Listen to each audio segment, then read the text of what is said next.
We now welcome in Jesse Palmer to Stephen A's World. What's going on, big time? How are you, sir? Doing awesome, man. Thanks for having me on again. Good to see you. Listen, there was a lot of college football that went on this weekend, but I want to get into this show right now. Tell me about this, the Ultimate Surfer competition, and what's on the line. So the Ultimate Surfer brings 14 of the best surfers in America, 7 men, 7 women. They're coming from all over, from Hawaii, California, Florida, even Puerto Rico. And they're surfing out at Kelly Slater's Surf Ranch with $100,000 on the line and a chance to join the World Surf League Championship Tour, which is essentially like the NFL for pro surfing. Let me transition to college football because I got one of the elite college football analysts talking to me right now. Alabama, I'm not surprised. I expected Roll Tide to do exactly that. Roll over Miami, which they did. They went up 27-0. They ended up winning 44-13, whatever the score was. I'm like, did you anticipate that it was going to be that kind of beatdown that Alabama was going to hand to Miami? I thought they were going to win the game, Stephen A., but I didn't expect Bama to look so good offensively as early as they did. You know, you just mentioned it. We all talk about every year Bama reloads, right? They lose 6 first-round picks, 3 of the top 5 Heisman finalists, but they're just going to roll these guys out. I'm the type of guy, I have to see it before I believe it, because sometimes there's busts, sometimes guys are overhyped. That was not the case in that game against Miami. Bryce Young is the real deal at quarterback. Brian Robinson Jr., a Tuscaloosa native, 5th-year senior. He's running angry, taking over for Najee Harris. They've got this new tight end, Cam Latu from Salt Lake City. I'd never heard of him before. 6'5", 250. He looks like he's a first-round pick. And this Ohio State transfer receiver, Jamison Williams, he was the fastest dude on the field. So in Bill O'Brien's first game calling plays, there was an unbelievable cadence and rhythm and flow. And that's, I think, what surprised me, because they came shot out of a cannon in that game against Miami. I'm looking at Georgia, and I saw Georgia beat Clemson 10-3, and everybody's making such a big deal about it. I understand it from a defensive standpoint. Their defense looked elite, but let's be real. It wasn't exactly Trevor Lawrence out there quarterbacking for Clemson this go round, okay? So I look at it from that perspective, and I also look at the fact that offensively, Georgia only generated 3 points. That ain't going to cut it against Alabama. What is your take on what you saw from Georgia this weekend? First off, the defense, because that's the elephant in the room. Anytime you get 7 sacks in a game on Clemson, you hold them to, I think it was 180 total yards. I'm sorry, but that's just impressive. And it had me wondering, Stephen A., is this the best defense Kirby Smart has ever coached at Georgia? And that's saying a lot. Every year they've got NFL talent, and every year you know they're going to stop the run. They're physical. They pride themselves on that. Last year, led the nation in rush defense. They usually have 1 or 2 pass rushers. Last year, it was Azeez Ojulari. This year, watching that game, Stephen A., there's like 3 or 4 different linebackers that can get home. They've got 310, 340-pound D linemen that are splitting double teams and getting home. Jordan Davis is a 350-pound nose guard with quickness and suddenness. He gets home.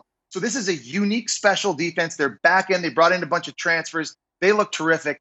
Offensively, not overly impressive. But I do think that the play calling was uber conservative. They had a lot of short passes. I think part of that was their concern for Clemson's pass rush and their front seven, which is phenomenal and elite. But also just the fact that they were playing so well defensively. They didn't take a lot of shots. I would have liked to see them have taken more shots. You'll see that down the road. But right now, to me, this looks like a team. They're going to continue to get better week after week if they stay healthy. We're looking at, it looks to me like it's Alabama, Georgia, and Atlanta. Extending from the SEC to out west, UCLA did beat LSU 38-27. I don't even want to go in too much to what has happened to LSU. You went 5-5 last year after winning the national championship the year before, and you start off with this loss. But when we look at UCLA, we're hearing a lot of noise that things are better, much improved. Chip Kelly abandoning that hurry-up style offense or what have you, gotten a little bit more conservative, but also innovative with some of his play calling as expected. How real is UCLA in your mind for this season?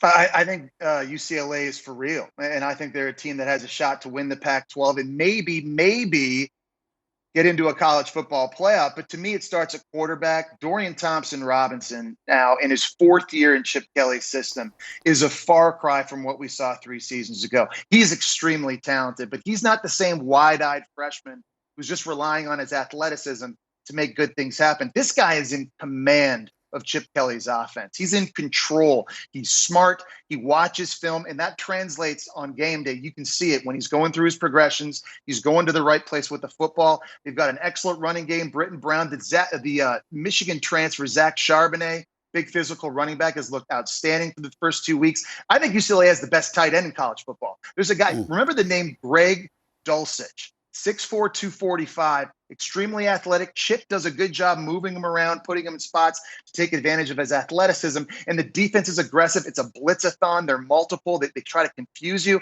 And UCLA has the schedule. I think their toughest 2 games, Arizona State, Oregon, that'll be at home. They do have to go to USC. So you were talking about LSU. I guess we'll find out what LSU is as the season goes on. And who knows? Who knows? Maybe by the end of the year, that'll look like a really impressive non-conference win. But I certainly think Chip Kelly has the roster to run the table in conference and maybe crash the college football playoff party. Before I let you get on out of here, you gave this kid Bryce Young for Alabama. You talked about him earlier. You gave him your week 1 helmet sticker. Does that mean he's your leading candidate for the Heisman already? Is that fair to say? Right. Yeah, right now he is. And Stephen A., look, I gave him the sticker, and then yesterday morning I went back and watched the film.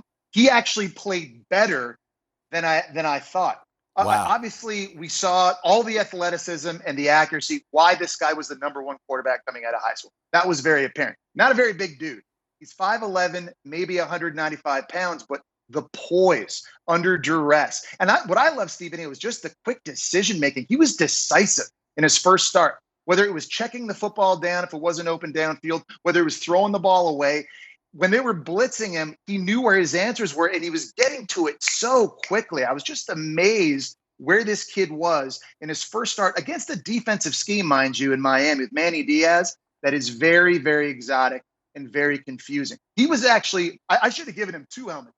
He actually did better than what I thought. So, yes, to me right now, Bryce Young should be in the driver's seat. My only reservation, and certainly nothing about him, Jesse, I'm just thinking about the level of competition. If you were going against Georgia, you were going against Clemson, I might feel a little differently. I understand that Miami's on a come up. They're a top 15 team in the nation, but let's not get it confused. It's not like it was Georgia or Clemson. You see what I'm saying? No doubt. And we're going to see it actually in a couple of weeks, to your point. Texas A&M is a legit defense, and Alabama's going to see them early October. Thanks for watching ESPN on YouTube. For live streaming, sports, and premium content, subscribe to ESPN+.